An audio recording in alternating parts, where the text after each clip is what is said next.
नमस्कार दोस्तों, मैं अंकुर उपाध्याय स्वागत करता हूं आप सभी का आपके अपने YouTube channel share market analysis में। दोस्तों, बजट आपके लिए आ गया है क्योंकि अब केवल एक ट्रेडिंग सेशन ऐसा है जो बजट से पहले है, उसके बाद दूसरे ट्रेडिंग सेशन में डायरेक्ट बजट है।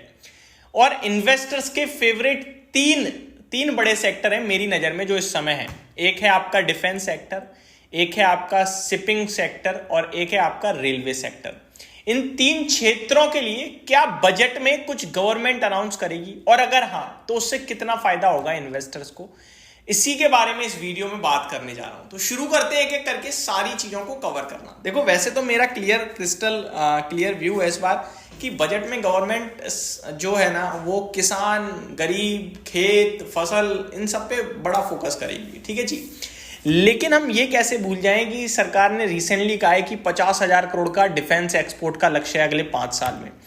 हम ये कैसे भूल जाएं कि सरकार का बड़ा फोकस रेलवे पे है और रेलवे मंत्री क्लियर बोलते हुए दिखे हैं कि हम रेलवे प्लेटफॉर्म को एयरपोर्ट जैसा बनाना चाहते हैं। हम ये कैसे भूल जाएं कि जो अभी इंटर्म बजट हुआ था उसमें 40,000 वंदे भारत 40,000 वंदे भारत के रेल के डब्बों की बात हुई थी। 40,000 डब्बे को रीस्ट्रक्चर करने की बात करी थी। वंदे भारत पे गवर्नमेंट का बड़ा फोकस है, हम ये कैसे भूल जाएं। तो रेलवे पे तो अपने आप में बड़ी चीजें आनी है। और अगर शिपिंग की बात करें दोस्तों, तो शिपिंग को लेकर मैंने एक स्टोरी कवर करी थी अभी थोड़े दिन पहले, जहां मैंने कहा था कि कुछ स्पेशल अनाउंसमेंट आ सकती है शिपिंग को लेकर। अब एग्जैक्टली वो स्टोरी मेरे पास नहीं है, लेकिन मैंने कवर जरूर करी थी। तो मेरा मानना है कि बजट में डेफिनेटली हम इनसे उम्मीद करके चल सकते हैं। और रेलवे पे तो डेफिनेटली कुछ ना कुछ आएगा ही, क्योंकि रेलवे में तो इंटर्म बजट में भी गवर्नमेंट ने बड़ा केपेक्स अनाउंस करा है। डिफेंस वगैरह में उतना बड़ा कुछ नहीं हुआ था अनाउंसमेंट, क्योंकि डीप डिफेंस टेक्नोलॉजीज पे फोकस किया था। मेरे को अच्छे से याद है, मैंने सब लिखा था। अब सवाल उठता है कि क्या करें क्या ना करें, तो वो मैं आप सभी के साथ शॉर्ट और सिंपल लैंग्वेज में कवर करने की कोशिश करता हूं इस वीडियो के माध्यम से। तो शुरू करते हैं दोस्तों, बिना किसी देरी के एक एक करके सारे स्टॉक्स को कवर करना। अभी वो मेरे को मिल नहीं रहा पेज की, वो पेज कहाँ चला गया है। मैं सबसे पहले डिफेंस की बात करता हूं। HAL, BEL, BDL तीनों स्टॉक अच्छे हैं। आपको सिर्फ एक चीज समझनी है कि भागे हुए हैं, बहुत दमदार प्रदर्शन दिखा चुके हैं। कंपनी के पास जितने ऑर्डर्स हैं, जो प्रॉफिट है, जो रेवेन्यू है, जितना बढ़ा है उससे कई ज्यादा शेयर का प्राइस चल गया है।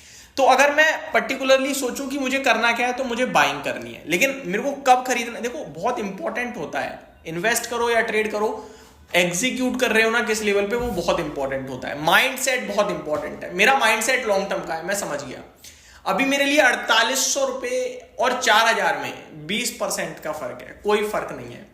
लेकिन मैं आपको अब एक हैरानी वाला फिगर देता हूं। ये 4800 से डबल होगा जब, तो इसका भाव होगा दोस्तों 9,600 रुपए का। और वहीं जब 4,000 से 9,600 पहुंचेगा ना, तो वो 2.5 गुना हो चुका होगा। तो आज का 20% तब का 50% हो चुका है। तो ये और इसको आगे कैलकुलेट करोगे तो ये और बड़ा गैप बना देगा। ये कंपाउंडिंग का गैप कहते हैं इसे। अभी 4800 से मेरा 3 गुना शेयर का भाव जब होगा, मैं राउंड फिगर में 5,000 कर लूं, अगर इसे मैं राउंड फिगर में अगर 5,000 कर लूं, तो 15,000 में मैं 600 कम कर दूंगा, तो वो आएगा 14,400। तो यहां से जब 3 गुना हुआ तो 14,400 का भाव आया। और 4,000 से 14,400 पता है कितना हो गया? ये 3 गुना से भी ज्यादा हो गया, समझ रहे हो? तो सॉरी, 3.5-4 गुना हो गया वो ऑलमोस्ट। तो फर्क धीरे धीरे आपके लिए बढ़ता चला जाएगा। ये 3 गुना होगा, वो 3.5 गुना होगा, ये 4 गुना होगा, वो 5 गुना होगा। इस तरीके से कंपाउंडिंग प्ले कर दिया। तो भाव बहुत इंपॉर्टेंट करता है। मैंने टाइम खींच दिया, लेकिन ये हर शेयर में काम आएगा, आपके हमेशा याद रखना। अगर आपको कभी भी निवेश करना है 5-7 साल के लिए, तो आप स्टॉक को चुनने के बाद ये सोचो कि मेरे को क्या ये आने वाले 6 महीने में 20% नीचे या 10% नीचे मिल सकता है। अगर हाँ, तो उस 10% के लिए वेट करो आप। ट्रस्ट मी, 7 साल के लिए अगर आप निवेश कर रहे हो तो 7 महीने रुक भी सकते हो, और इसी को इन्वेस्टमेंट कहते हैं। जो लोग कहते हैं ना कि बस कर दो निवेश कभी भी, मैं उनको बताना चाहूंगा ये बाजार है, मौके देता रहता है।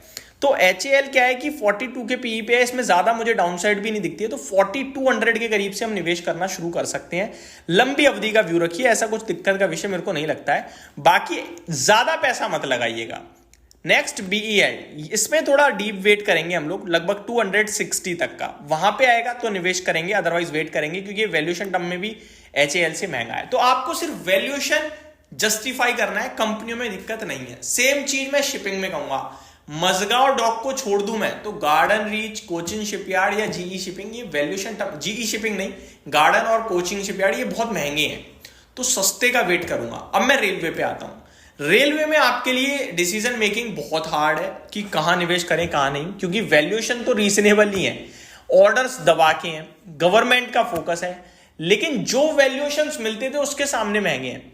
तो आप क्या करो, लंबी अवधि का व्यू लगाओ, 20% अभी ले लिया, 30%, 20%, 25% डिप में लूंगा, अनदर 30% उससे भी डिप में लूंगा, लॉन्ग टर्म रखूंगा, जब थोड़ा ऊपर आएगा तो थोड़ा निकालूंगा फिर डालूंगा, ये साइकिल चलाते चलो। और इतना मैनेज करना मुझे नहीं लगता इजी होगा, तो जो आप मैनेज कर पाओ उसी पे आप फोकस कीजिएगा, ये मेरी आपसे हम्बल रिक्वेस्ट रहेगी। तो ये एक रीजन हो सकता है जहां पे आप डेफिनेटली ध्यान दे सकते हो। बाकी बजट में इन तीनों ही सेगमेंट के लिए कुछ ना कुछ आएगा, अच्छा आएगा, सरकार का बड़ा फोकस है, बट बाजार भागा हुआ है, तो बाजार में करेक्शन आएगी तो ये तीन सेगमेंट ही क्या करेंगे, फिर सब टूटेगा, और टूटने पे हमें लेने के बारे में सोचना है, जो इंटरनली मजबूत चीजें हैं उनको। तो ये मेरी तरफ से शॉर्ट सिंपल एक अपडेटेड वीडियो थी, होप आपको सारी चीजें समझ में आई होंगी। Thank you so much for watching this video, have a great day guys.